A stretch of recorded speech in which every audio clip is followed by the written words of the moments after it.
Hello there. How are you? I hope you're very well. My name is Gildart Jackson, and I have been doing these fireside readings for, I think about 6 months now. And we've read many fantastic books together in front of the fire, and we're continuing today with the final 2 days of reading of Pride and Prejudice, a really wonderful book written by Jane Austen that I'd not read before, and so it's a real pleasure to share it with you firsthand. So, if you've missed any chapters, you can always go to the Fireside Reading channel on YouTube and listen to what you've missed. But today, I'd like to welcome you to a fireside reading of Pride and Prejudice by Jane Austen. We're going to do 3 chapters today, starting with chapter 56. One morning, about a week after Bingley's engagement with Jane had been formed, as he and the females of the family were sitting together in the dining room, their attention was suddenly drawn to the window by the sound of a carriage, and they perceived a chaise and 4 driving up the lawn. It was too early in the morning for visitors, and besides, the equipage did not answer to that of any of their neighbours. The horses were post, and neither the carriage nor the livery of the servant who preceded it were familiar to them. As it was certain, however, that somebody was coming, Bingley instantly prevailed on Miss Bennet to avoid the confinement of such an intrusion and walk away with him into the shrubbery. They both set off, and the conjectures of the remaining 3 continued, though with little satisfaction, till the door was thrown open and their visitor entered. It was Lady Catherine de Bourgh. They were, of course, all intending to be surprised, but their astonishment was beyond their expectation, and on the part of Mrs. Bennet and Kitty, though she was perfectly unknown to them, even inferior to what Elizabeth felt. She entered the room with an air more than usually ungracious, made no other reply to Elizabeth's salutation than a slight inclination of the head, and sat down without saying a word. Elizabeth had mentioned her name to her mother on her ladyship's entrance, though no request of introduction had been made.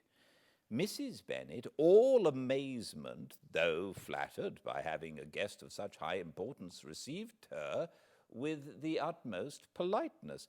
After sitting for a moment in silence, she said very stiffly to Elizabeth, "I hope that you are well, Miss Bennet. That lady, I suppose, is your mother?" Elizabeth replied very concisely that she was. "And that, I suppose, is one of your sisters?" "Yes, madam," said Mrs. Bennet, delighted to speak to Lady Catherine. "She is my youngest girl but one. My youngest of all is lately married, and my eldest is somewhere about the grounds walking with a young man who, I believe, will soon become a part of the family." "You have a very small park here," returned Lady Catherine, after a short silence. "It is nothing in comparison to Rosings, my lady, I dare say, but I assure you it is much larger than Sir William Lucas's." "This must be a most inconvenient sitting-room for the evening in summer. The windows are full west." Mrs. Bennet assured her that they never sat there after dinner, and then added, "May I take the liberty of asking your ladyship whether you left Mr. and Mrs. Collins well?" "Yes, very well. I saw them the night before last." Elizabeth now expected that she would produce a letter for her from Charlotte, as it seemed the only probable motive for her calling. But no letter appeared, and she was completely puzzled. Mrs. Bennet, with great civility, begged her ladyship to take some refreshment, but Lady Catherine very resolutely and not very politely declined eating anything, and then, rising up, said to Elizabeth, "Miss Bennet, there seemed to be a pretty-ish kind of a little wilderness on one side of your lawn. I should be glad to take a turn of it, if you will favour me with your company." "Go, my dear," cried her mother, "and show her ladyship about the different walks. I think she will be pleased with the hermitage." Elizabeth obeyed, and running into her own room for her parasol, attended her noble guest downstairs. As they passed through the hall, Lady Catherine opened the doors into the dining parlour and drawing-room, and pronouncing them after a short survey to be decent-looking rooms, walked on. Her carriage remained at the door, and Elizabeth saw that her waiting woman was in it. They proceeded in silence along the gravel walk that led to the copse. Elizabeth was determined to make no effort for conversation with a woman who was now more than usually insolent and disagreeable. "How could I ever think her like her nephew?" said she, as she looked in her face. As soon as they entered the copse, Lady Catherine began in the following manner. "You can be at no loss, Miss Bennet, to understand the reason of my journey hither. Your own heart, your own conscience, must tell you why I come." Elizabeth looked with unaffected astonishment. "Indeed, you are mistaken, madam. I have not been at all able to account for the honour of seeing you here." "Miss Bennet," replied her ladyship in an angry tone, "you ought to know that I am not to be trifled with. But however insincere you may choose to be, you shall not find me so. My character has ever been celebrated for its sincerity and frankness, and in a cause of such moment as this I shall certainly not depart from it. A report of a most alarming nature reached me 2 days ago. I was told that not only your sister was on the point of being most advantageously married, but that you, Miss Elizabeth Bennet, would in all likelihood be soon afterwards united to my nephew, my own nephew, Mr. Darcy. Though I know it must be a scandalous falsehood, though I would not injure him so much as to suppose the truth of it possible, I instantly resolved on setting off for this place, that I might make my sentiments known to you." "If you believed it impossible to be true," said Elizabeth, colouring with astonishment and disdain, "I wonder you took the trouble of coming so far. What could your ladyship propose by it?"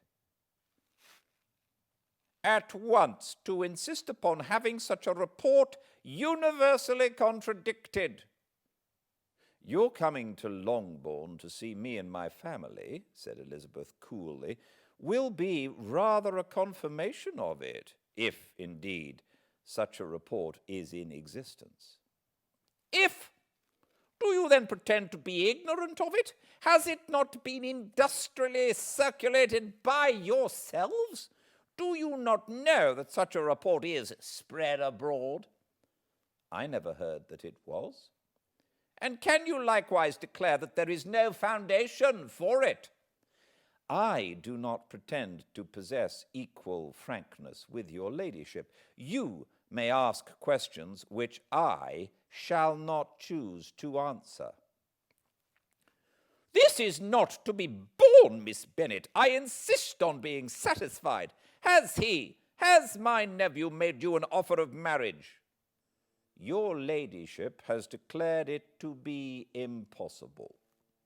"It ought to be so, it must be so, while he retains the use of his reason. But your arts and allurements may, in a moment of infatuation, have made him forget what he owes to himself and to all his family. You may have drawn him in. If I have, I shall be the last person to confess it. Miss Bennet, do you know who I am? I have not been accustomed to such language as this. I am almost the nearest relation he has in the world, and am entitled to know all his dearest concerns. But you are not entitled to know mine, nor will such behavior as this ever induce me to be explicit. Let me be rightly understood. This match to which you have the presumption to aspire can never take place. No, never. Mr. Darcy is engaged to my daughter. Now what have you to say? Only this, that if he is so, you can have no reason to suppose he will make an offer to me. Lady Catherine hesitated for a moment and then replied, The engagement between them is of a peculiar kind. From their infancy they have been intended for each other. It was the favourite wish of his mother as well as of hers. While in their cradles we planned the union, and now at the moment when the wishes of both sisters would be accomplished in their marriage, to be prevented by a young woman of inferior birth, of no importance in the world, and wholly unallied to the family. Do you pay no regard to the wishes of his friends, to his tacit engagement with Mr. Boor? Are you lost to every feeling of propriety and delicacy? Have you not heard me say that from his earliest hours he was destined for his cousin? Yes, and I had heard it before, but what is that to me? If there is no other objection to my marrying your nephew, I shall certainly not be kept from it, by knowing that his mother and aunt wished him to marry Mr. Boor. You both did as much as you could in planning the marriage. Its completion depended on others. If Mr. Darcy is neither by honour nor inclination confined to his cousin, why is not he to make another choice? And if I am that choice, why may not I accept him? Because honour, decorum, prudence, nay, interest forbid it. Yes, Miss Bennet, interest. For do not expect to be noticed by his family or friends if you wilfully act against the inclinations of all. You will be censured, slighted, and despised by everyone connected with him. Your alliance will be a disgrace. Your name will never even be mentioned by any of us. These are heavy misfortunes, replied Elizabeth, but the wife of Mr. Darcy must have such extraordinary sources of happiness necessarily attached to her situation that she could, upon the whole, have no cause to repine. Obstinate, headstrong girl! I am ashamed of you. Is this your gratitude for my attentions to you last spring? Is nothing due to me on that score? Let us sit down. You are to understand, Miss Bennet, that I came here with the determined resolution of carrying my purpose. Nor will I be dissuaded from it. I have not been used to submit to any person's whims. I have not been in the habit of brooking disappointment. That will make your ladyship's situation at present more pitiable, but it will have no effect on me. I will not be interrupted. Hear me in silence. My daughter and my nephew are formed for each other. They are descended on the maternal line from the same noble line, and on the father's from respectable, honourable, and ancient, though untitled, families. Their fortune on both sides is splendid. They are destined for each other by the voice of every member of their respective houses, and what is to divide them? The upstart pretensions of a young woman without family, connections, or fortune? is this to be endured? But it must not, shall not be. If you were sensible of your own good, you would not wish to quit the sphere in which you have been brought up. In marrying your nephew, I should not consider myself as quitting that sphere. He is a gentleman, I am a gentleman's daughter. So far, we are equal. True, you are a gentleman's daughter, but who was your mother? Who were your uncles and aunts? Do not imagine me ignorant of their condition. Whatever my connections may be, said Elizabeth, if your nephew does not object to them, they can be nothing to you. Tell me once for all, are you engaged to him? Though Elizabeth would not, for the mere purpose of obliging Lady Catherine, have answered this question, she could not but say, after a moment's deliberation, I am not. Lady Catherine seemed pleased. And will you promise me never to enter into such an agreement? I will make no promise of the kind. Miss Bennet, I am shocked and astonished. I expected to find a more reasonable young woman. But do not deceive yourself into a belief that I will ever recede. I shall not go away till you have given me the assurance I require. And I certainly never shall give it. I am not to be intimidated into anything so wholly unreasonable. Your ladyship wants Mr. Darcy to marry your daughter, but would my giving you the wished-for promise make their marriage at all more probable? Supposing him to be attached to me, would my refusing to accept his hand make him wish to bestow it on his cousin? Allow me to say, Lady Catherine, that the arguments with which you have supported this extraordinary application have been as frivolous as the application was ill-judged. You have widely mistaken my character if you think I can be worked on by such persuasions as these. How far your nephew might approve of your interference in his affairs, I cannot tell. But you have certainly no right to concern yourself in mine. I must beg, therefore, to be importuned no further on the subject. Not so hasty, if you please. I have by no means done. To all the objections I have already urged, I have still another to add. I am no stranger to the particulars of your youngest sister's infamous elopement. I know it all, that the young man's marrying her was a patched-up business at the expense of your father and uncles. And is such a girl to be my nephew's sister? Is her husband, who is the son of his father's steward, to be his brother? Heaven and earth! Of what are you thinking? Are the shades of Pemberley to be thus polluted? You can now have nothing further to say, she resentfully answered. You have insulted me in every possible method. I must beg to return to the house. And she rose as she spoke. Lady Catherine rose also, and they turned back.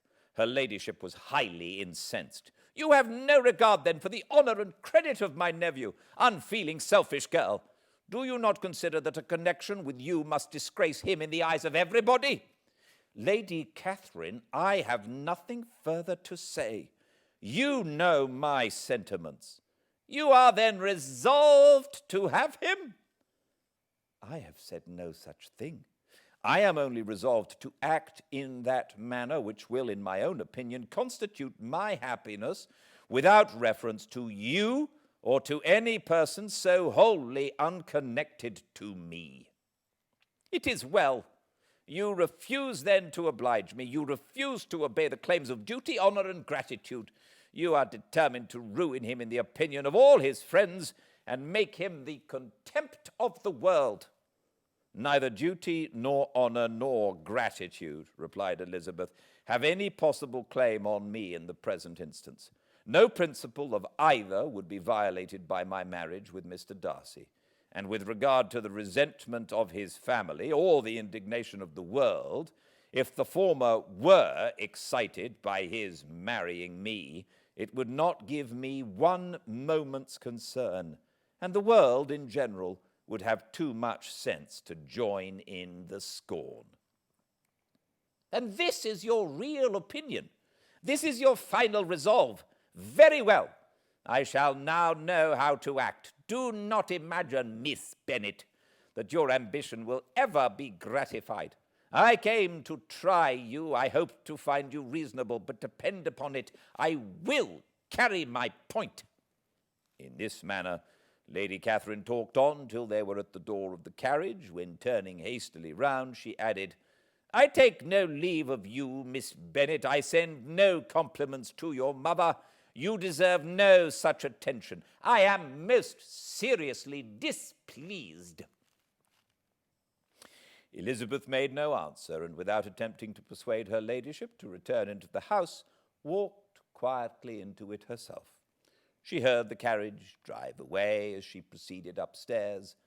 Her mother impatiently met her at the door of the dressing-room to ask why Lady Catherine would not come in again and rest herself. She did not choose it, said her daughter. She would go.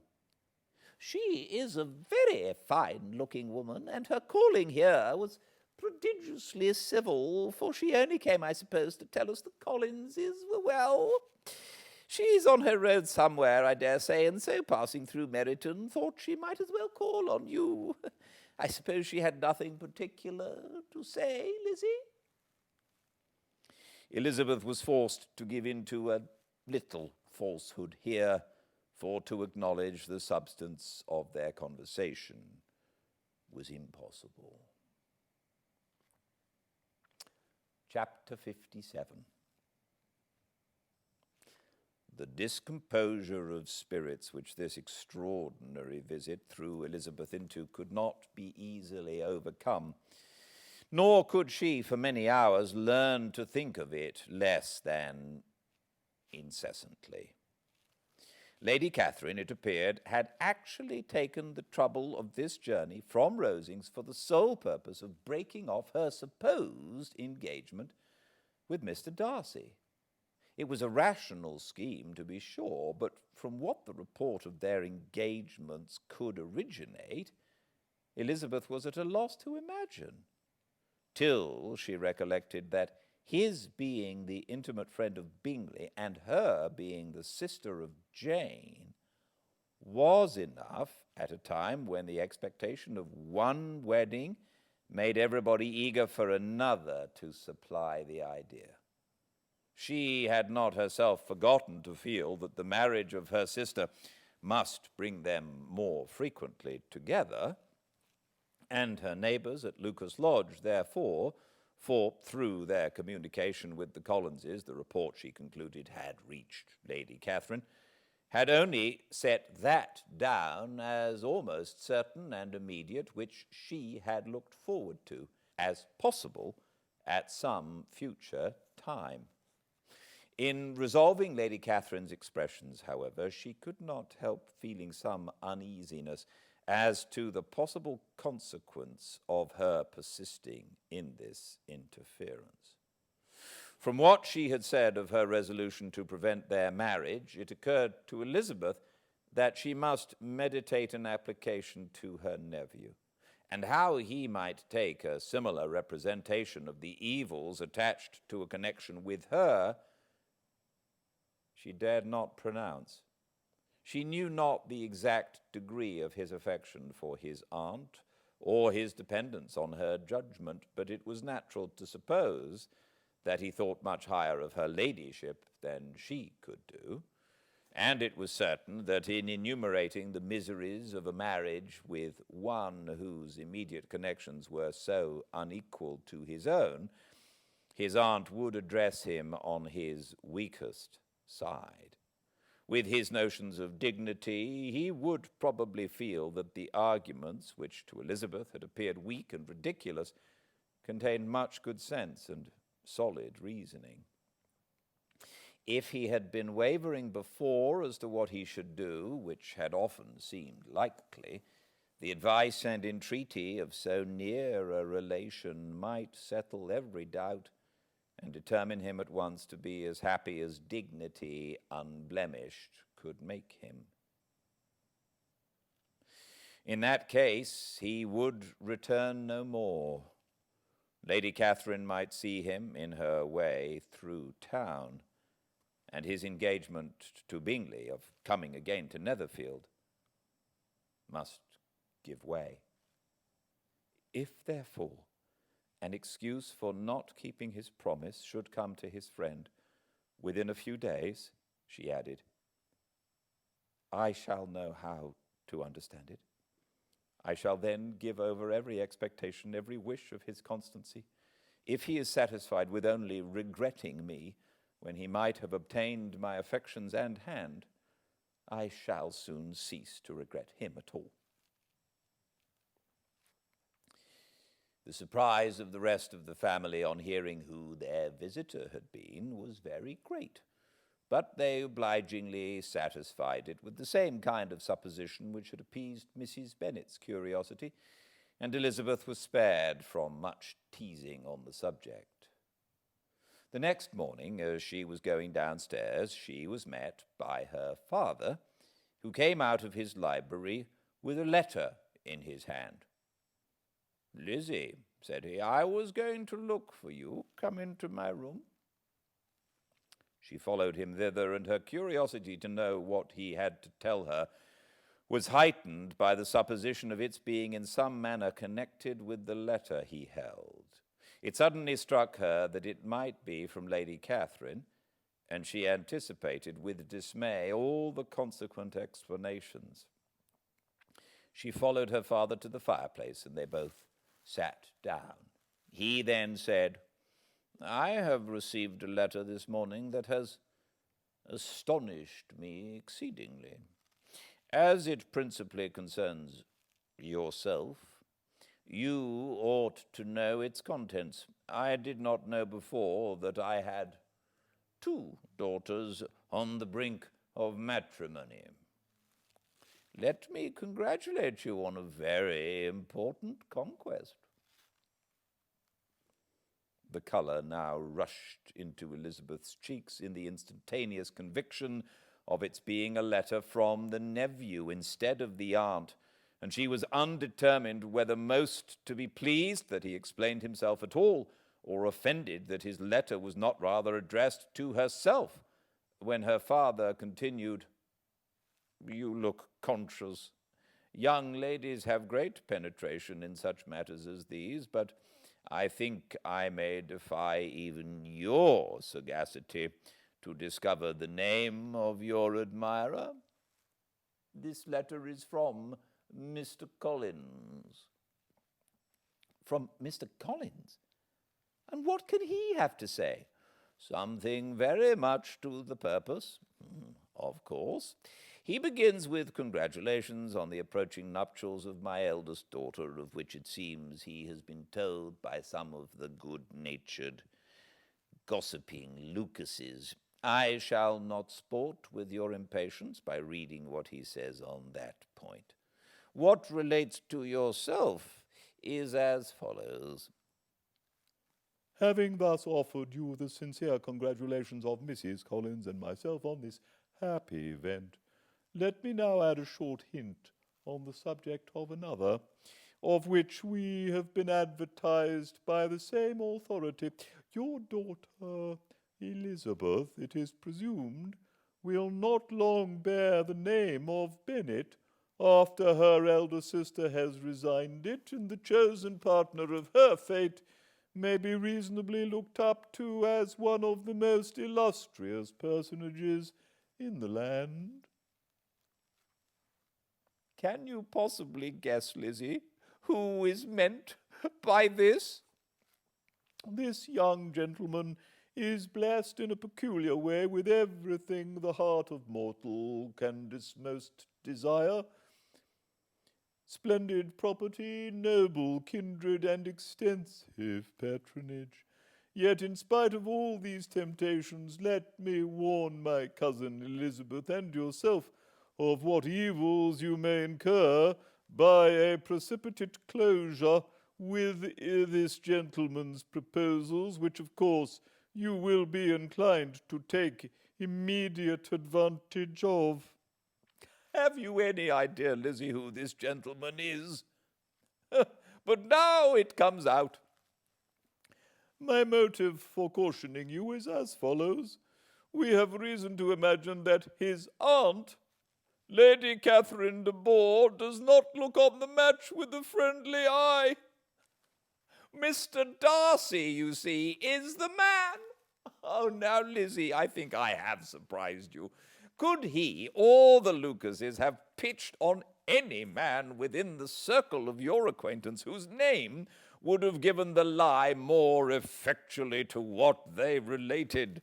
Mr. Darcy, who never looks at any woman but to see a blemish, and who probably never looked at you in his life. It is admirable. Elizabeth tried to join in her father's pleasantry, but could only force one most reluctant smile. Never had his wit been directed in a manner so little agreeable to her. Are you not diverted? Oh, yes, pray read on. After mentioning the likelihood of this marriage to her ladyship last night, she immediately, with her usual condescension, expressed what she felt on the occasion.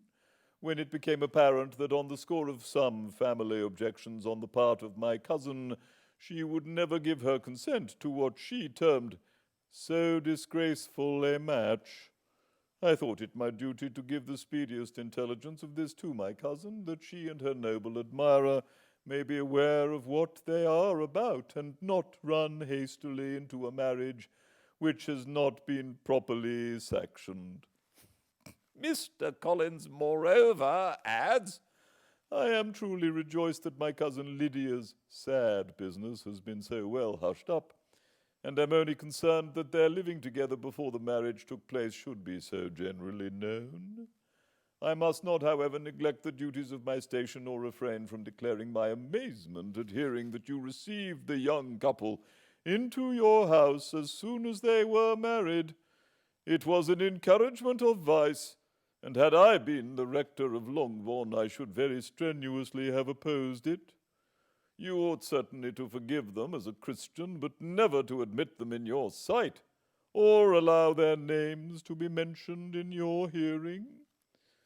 That is his notion of Christian forgiveness.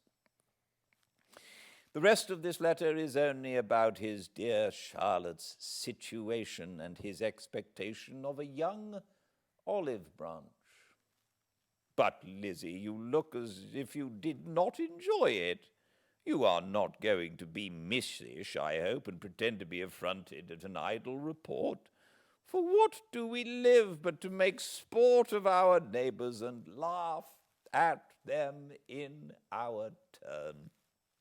Oh, cried Elizabeth, I am excessively diverted, but it is so strange. Yes, that is what makes it amusing. Had they fixed on any other man, it would have been nothing but his perfect indifference and your pointed dislike make it so delightfully absurd. Much as I abominate writing, I would not give up Mr. Collins's correspondence for any consideration. Nay, when I read a letter of his, I cannot help giving him the preference, even over Wickham, much as I value the impudence and hypocrisy of my son-in-law. And pray, Lizzie, what said Lady Catherine about this report? Did she call to refuse her consent? To this question his daughter replied with only a laugh, and as it had been asked without the least suspicion, she was not distressed by his repeating it. Elizabeth had never been more at a loss to make her feelings appear what they were not. It was necessary to laugh when she would rather have cried. Her father had most cruelly mortified her by what he said of Mr. Darcy's indifference. and she could do nothing but wonder at such a want of penetration or fear that perhaps instead of his seeing too little, she might have fancied too much. Chapter 8. Instead of receiving any such letter of excuse from his friend as Elizabeth half expected Mr. Bingley to do, he was able to bring Darcy with him to Longbourn before many days had passed after Lady Catherine's visit. The gentleman arrived early, and before Mrs. Bennet had time to tell him of their having seen his aunt, of which her daughter sat in momentary dread, Bingley, who wanted to be alone with Jane, proposed their all walking out. It was agreed to. Mrs. Bennet was not in the habit of walking. Mary could never spare time, but the remaining 5 set off together. Bingley and Jane, however, soon allowed the others to outstrip them. They lagged behind, while Elizabeth, Kitty, and Darcy were to entertain each other. Very little was said by either. Kitty was too much afraid of him to talk. Elizabeth was secretly forming a desperate resolution, and perhaps he might be doing the same. They walked towards the Lucases because Kitty wished to call upon Maria, and as Elizabeth saw no occasion for making it a general concern when Kitty left them, she went boldly on with him alone. Now was the moment for her resolution to be executed, and while her courage was high, she immediately said, "Mr. Darcy, I am a very selfish creature, and for the sake of giving relief to my own feelings, care not how much I may be wounding yours. I can no longer help thanking you for your unexampled kindness to my poor sister. Ever since I have known it, I have been most anxious to acknowledge to you how gratefully I feel it. Were it known to the rest of my family, I should not have merely my own gratitude to express." "I am sorry, exceedingly sorry," replied Darcy in a tone of surprise and emotion, "that you have ever been informed of what may, in a mistaken light, have given you uneasiness. I did not think Mrs. Gardiner was so little to be trusted." "You must not blame my aunt. Lydia's thoughtlessness first betrayed to me that you had been concerned in the matter, and of course I could not rest till I knew the particulars. Let me thank you again and again, in the name of all my family, for that generous compassion which induced you to take so much trouble and bear so many mortifications for the sake of discovering them." "If you will thank me," he replied, "let it be for yourself alone, that the wish of giving happiness to you might add force to the other inducements which led me on, I shall not attempt to deny. But your family owe me nothing. Much as I respect them, I believe I thought only of you." Elizabeth was too much embarrassed to say a word. After a short pause, her companion added, "You are too generous to trifle with me. If your feelings are still what they were last April, tell me so at once. My affections and wishes are unchanged. But one word from you will silence me on this subject forever." Elizabeth, feeling all the more than common awkwardness and anxiety of this situation, now forced herself to speak, and immediately, though not very fluently, gave him to understand that her sentiments had undergone so material a change since the period to which he alluded, as to make her receive with gratitude and pleasure his present assurances. The happiness which this reply produced was such as he had probably never felt before, and he expressed himself on the occasion as sensibly and as warmly as a man violently in love can be supposed to do. Had Elizabeth been able to encounter his eye, she might have seen how well the expression of heartfelt delight diffused over his face, how well it became him. But though she could not look, she could listen, and he told her of feelings which, in proving of what importance she was to him, made his affection every moment more valuable. They walked on, without knowing in what direction. There was too much to be thought and felt and said for attention to any other objects. She soon learnt that they were indebted for their present good understanding to the efforts of his aunt, who did call on him in her return through London, and there relate her journey to Longbourn, its motive, and the substance of her conversation with Elizabeth, dwelling emphatically on every expression of the latter which, in her ladyship's apprehension, peculiarly denoted her perverseness and assurance, in the belief that such a relation must assist her endeavours to obtain that promise from her nephew which she had refused to give. But unluckily for her ladyship, its effect had been exactly contrariwise. "It taught me to hope," said he, "as I had scarcely ever allowed myself to hope before. I knew enough of your disposition to be certain that had you been absolutely, irrevocably decided against me, you would have acknowledged it to Lady Catherine frankly and openly." Elizabeth coloured and laughed as she replied, "Yes, you know enough of my frankness to believe me capable of that. After abusing you so abominably to your face, I could have no scruple in abusing you to all your relations." "What did you say of me that I did not deserve? For though your accusations were ill-founded, formed on mistaken premises, my behavior to you at the time had merited the severest reproof. It was unpardonable. I cannot think of it without abhorrence." "We will not quarrel for the greater share of blame annexed to that evening," said Elizabeth.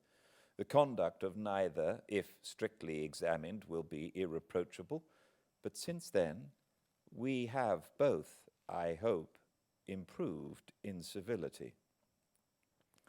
"I cannot be so easily reconciled to myself.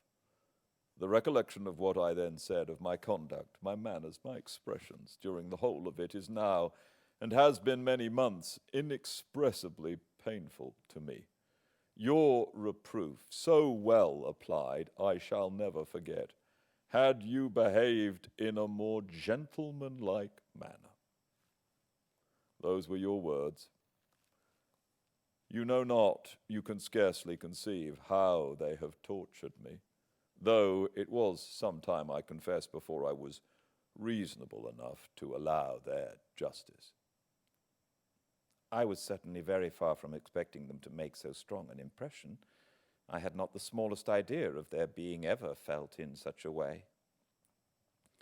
"I can easily believe it. You thought me then devoid of every proper feeling. I'm sure you did. The turn of your countenance I shall never forget, as you said that I could not have addressed you in any possible way that would induce you to accept me." "Oh, do not repeat what I then said. These recollections will not do at all. I assure you that I have long been most heartily ashamed of it." Darcy mentioned his letter. "Did it," said he, "did it soon make you think better of me?" Did you, on reading it, give any credit to its contents? She explained what its effect on her had been and how gradually all her former prejudices had been removed. I knew, said he, that what I wrote must give you pain, but it was necessary. I hope you have destroyed the letter. There was one part, especially the opening of it, which I should dread your having the power of reading again. I can remember some expressions which might justly make you hate me. The letter shall certainly be burned if you believe it essential to the preservation of my regard. But though we have both reason to think my opinions not entirely unalterable, they are not, I hope, quite so easily changed as that implies. When I wrote that letter, replied Darcy, I believed myself perfectly calm and cool, but I am since convinced that it was written in a dreadful bitterness of spirit. The letter perhaps began in bitterness, but it did not end so. The adieu is charity itself. But think no more of the letter. The feelings of the person who wrote and the person who received it are now so widely different from what they were then that every unpleasant circumstance attending it ought to be forgotten. You must learn some of my philosophy. Think only of the past, as its remembrance gives you pleasure. I cannot give you credit for any philosophy of the kind. Your retrospections must be so totally void of reproach that the contentment arising from them is not of philosophy, but, what is much better, of innocence. But with me it is not so. Painful recollections will intrude which cannot, which ought not, to be repelled. I have been a selfish being all my life, in practice, though not in principle. As a child, I was taught what was right, but I was not taught to correct my temper. I was given good principles, but left to follow them in pride and conceit. Unfortunately, an only son, for many years an only child, I was spoiled by my parents, who, though good themselves, my father particularly, all that was benevolent and amiable, allowed, encouraged, almost taught me to be selfish and overbearing, to care for none beyond my own family circle, to think meanly of all the rest of the world, to wish at least to think meanly of their sense and worth compared with my own. Such I was from 8 to 28, and such I might still have been but for you, dearest, loveliest Elizabeth. What do I not owe you? You taught me a lesson hard indeed at first, but most advantageous. By you I was properly humbled. I came to you without a doubt of my reception. You showed me how insufficient were all my pretensions to please a woman worthy of being pleased. Had you then persuaded yourself that I should? Indeed I had. What will you think of my vanity? I believed you to be wishing, expecting my addresses. My manners must have been in fault, but not intentionally, I assure you. I never meant to deceive you, but my spirits might often lead me wrong. How you must have hated me after that evening. Hate you? I was angry, perhaps, at first, but my anger soon began to take a proper direction. I am almost afraid of asking what you thought of me when we met at Pemberley. You blamed me for coming? No, indeed, I felt nothing but surprise. Your surprise could not be greater than mine in being noticed by you. My conscience told me that I deserved no extraordinary politeness, and I confess that I did not expect to receive more than my due. My object, then, replied Darcy, was to show you, by every civility in my power, that I was not so mean as to resent the past, and I hoped to obtain your forgiveness, to lessen your ill opinion by letting you see that your reproofs had been attended to. How soon any other wishes introduced themselves I can hardly tell, but I believe in about half an hour after I had seen you. He then told her of Georgiana's delight in her acquaintance, and of her disappointment at its sudden interruption, which naturally, leading to the cause of that interruption, she soon learnt that his resolution of following her from Derbyshire in quest of her sister had been formed before he quitted the inn, and that his gravity and thoughtfulness there had arisen from no other struggles than what such a purpose must comprehend. She expressed her gratitude again, but it was too painful a subject to each to be dwelt on farther. After walking several miles in a leisurely manner and too busy to know anything about it, they found at last, on examining their watches, that it was time to be at home. What could become of Mr. Bingley and Jane was a wonder which introduced the discussion of their affairs.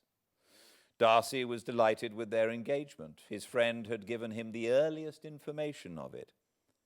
"I must ask whether you were surprised," said Elizabeth. "Not at all. When I went away, I felt that it would soon happen." "That is to say, you had given your permission. I guessed as much." And though he exclaimed at the term, she found that it had pretty much the case.